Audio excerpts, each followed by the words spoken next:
Buenas tardes, somos el CIPAS STAR, somos estudiantes de licenciatura de primer semestre de la Universidad del Tolima y vamos a hablar sobre la pedagogía del siglo XX. Mi nombre es Milena Sánchez. Mi nombre es Rosa Zanabria. Mi nombre es Daniela Saavedra.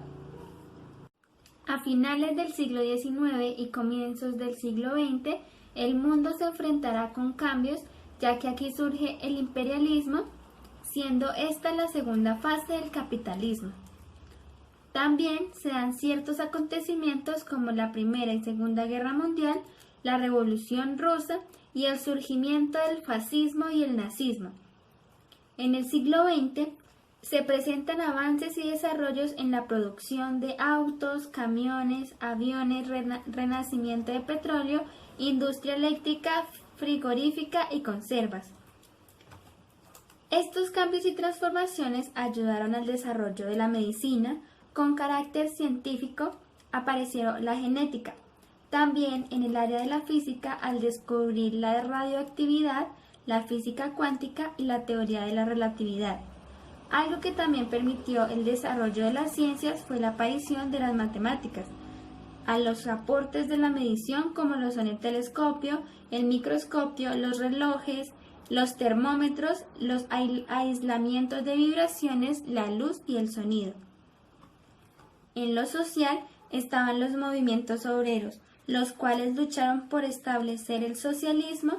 La burguesía, por temor a perder estos privilegios, crearon los movimientos fascistas.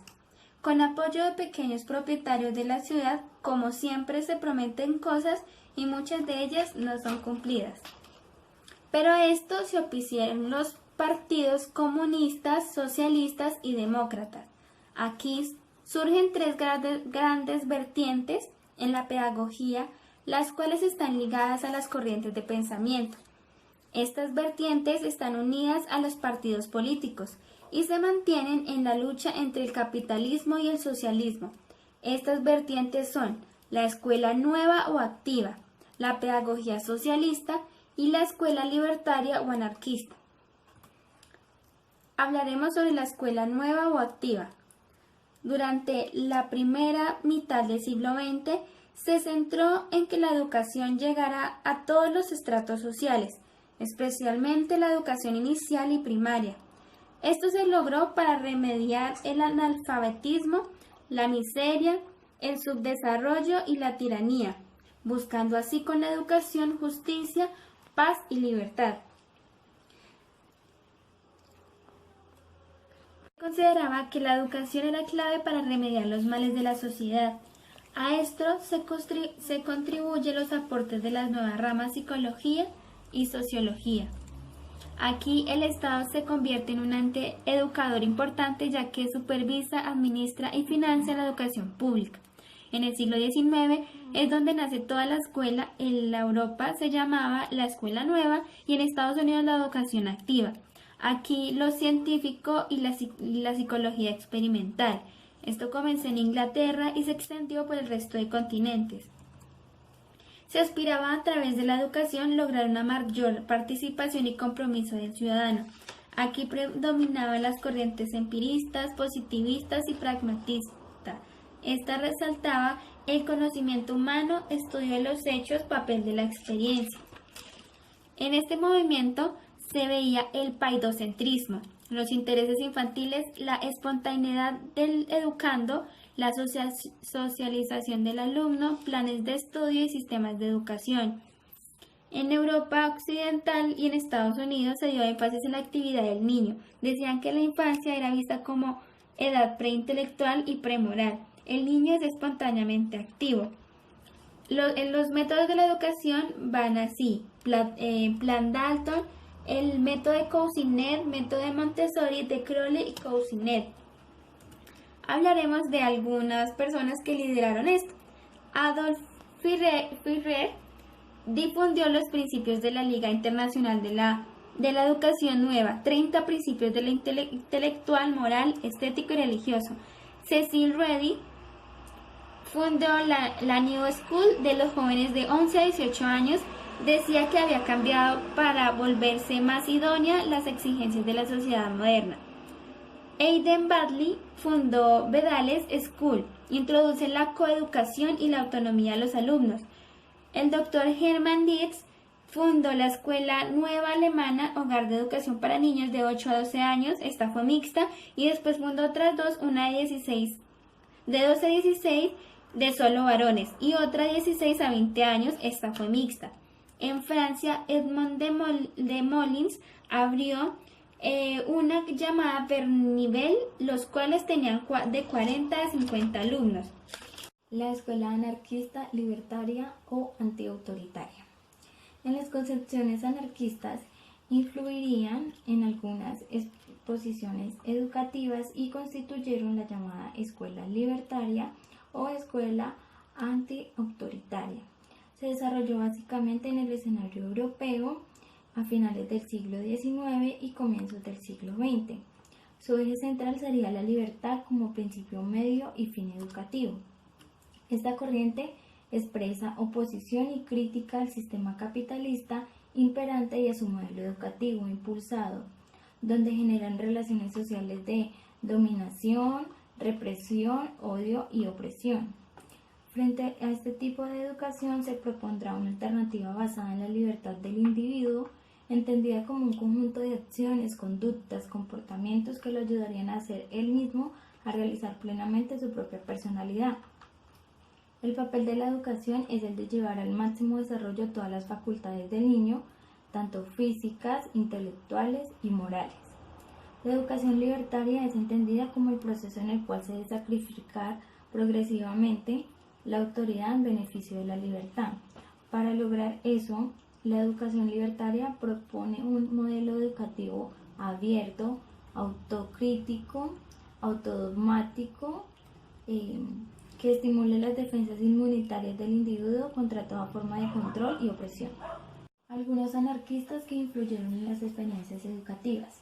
Uno de ellos fue William Gowdy, 1756-1836, quien fue el primero en reflexionar sobre la condición intrínsecamente corrupta del poder, planteando el antagonismo entre la libertad y la autoridad, y sostenía que la libertad no podía encontrarse sin el libre concurso del individuo. Otro de ellos fue Paul Robin, 1837-1912, propuso una educación integral, racional y mixta, como único modo de avanzar en la revolución anarquística, impulsando talleres que formasen a los jóvenes en oficios útiles para la colectividad, revalorizando el trabajo obrero. De ahí se desprende la escuela moderna de Ferrer y Guardia y la Summerhill de Alexander Nagel. En la escuela moderna fue algo más que el centro escolar privado de un barrio acomodado de Barcelona, costeado con la herencia de una millonaria francesa. La escuela moderna fue un proyecto de educación laicista bastante distinto de los aparecidos hasta el momento en el área catalana. Este proyecto fue apoyado y promovido por sectores del republicanismo radical y la clase obrera anarquista. La escuela moderna tuvo más que un impacto ideológico que real, ya que no tuvo tiempo para ello. Algunas de las características era que fuera una escuela cercana a la vida, respeto a la espontaneidad del niño o a la educación de niños y niñas. También que fuera una escuela racional y laica. En el pensamiento pedagógico de Nagel, empezó como una escuela experimental donde se pensaba probar que educar en la libertad era posible. Allí asistían cerca de 40 o 50 niños y niños que vivían en habitaciones de 3 o 4 personas. Con su proyecto Nagel no se plantea la reforma de la sociedad, lo que propone como fin último es encontrarle felicidad a la vida, haciendo felices a unos pocos niños, creándoles a través de su pedagogía el interés por la vida. La pedagogía socialista se desarrolla en repúblicas afectadas por la Gran Revolución Socialista, un proceso activo que comprende todas las facetas de la vida y actividades de los niños y jóvenes. La Revolución Rusa, en 1917, triunfa la revolución en el primer país de la historia en iniciar una sociedad socialista. En esta revolución socialista pasa por varios periodos. Su primer periodo es en 1917 e inicios de 1918. Este periodo significó una dura lucha para neutralizar y derrotar políticamente a los millones de pequeños propietarios, comerciantes e industriales. En el segundo periodo se da el desarrollo por el ataque de los países imperialistas agrupados en el Entente. En el tercer periodo se caracterizó por una nueva política económica que significó un poder para salir del hombre y crear condiciones para el desarrollo del socialismo. En el cuarto periodo, de 1926 a 1930, corresponde la industrialización socialista. En el quinto periodo, de 1930 a 1934, se colectivizó la agricultura. En el sexto periodo se hizo la nueva Constitución, que fue promulgada en 1936.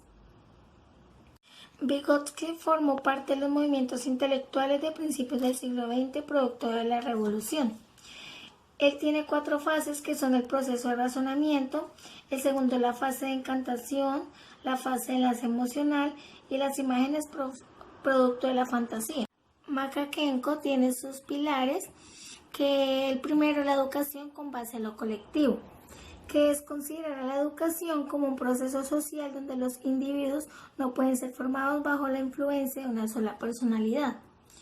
El segundo es una educación autogestionaria o productiva, que son la de socializador y pedagógico, que continúa uno de los principales medios y fines de la educación.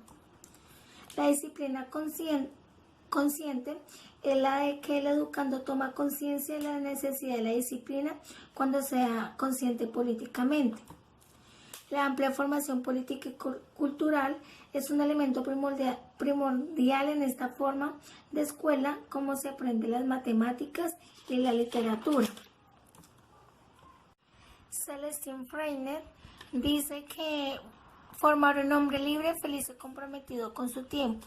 Él tiene 3 etapas de evolución. La primera es la de prospección por tanteo, que es la de curiosear. La de instalación, que es la de su autonomía. La de trabajo, que son las de reflejo y hace sus cosas. Las técnicas es el texto libre, los ficheros autocorrectivos, la conferencia y trabajos manuales.